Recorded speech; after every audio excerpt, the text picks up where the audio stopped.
So nandito nga tayo sa Syria, isang bilihan ng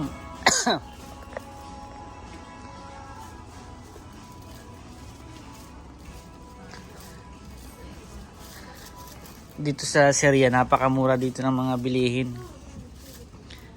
Kumbaga parang Daiso rin to. Kaya yakuin lang ng mga nandito.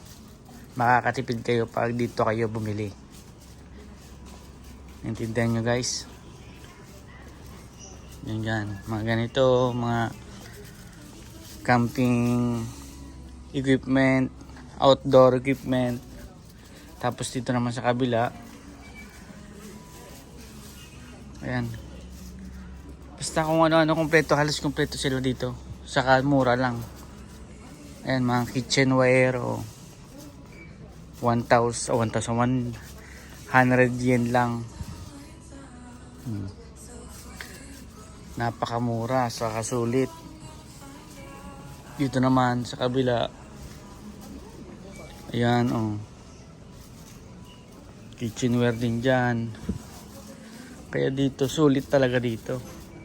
Dito naman mga kailangan nyo sa kusina rin to, mga panglinis.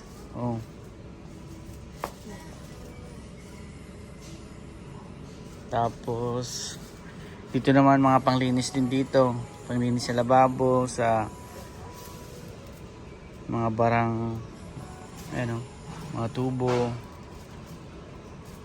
sa mga oil na yan, mga ginagamit dito sa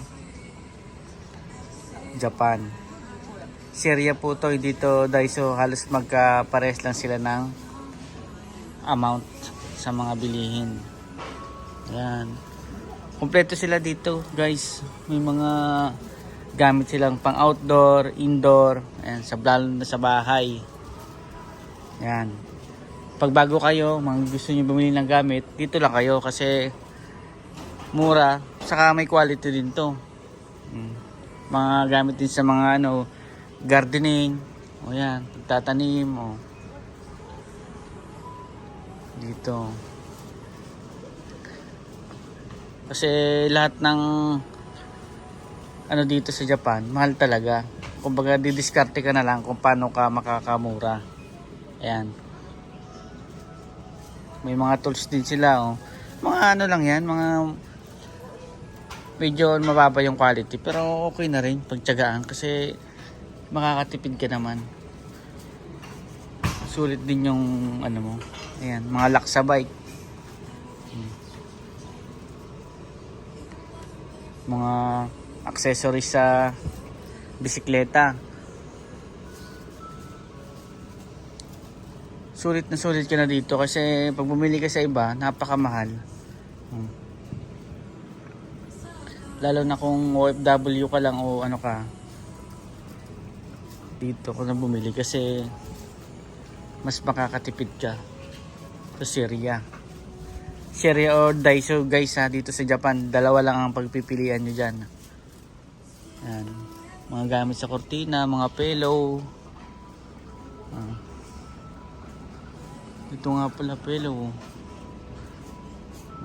Mga ganon. Napaka tipid dito guys ng pag dito kayo bumili. Solid.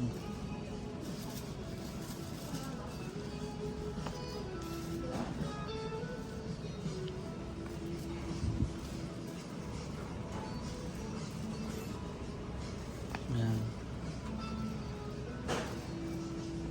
Mga Japanese dito rin nabili sila guys kasi kompleto.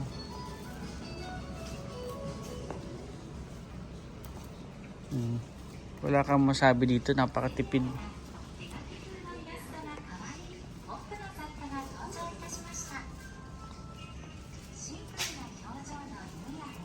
Dito naman tayo sa mga gamit din sa kusina, tingnan natin.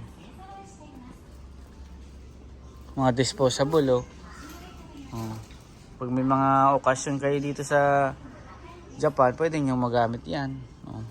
Hindi na kayo maghuhugas. Yakuin lang ang mga yan. Ay, mga gamit dito sa kusina.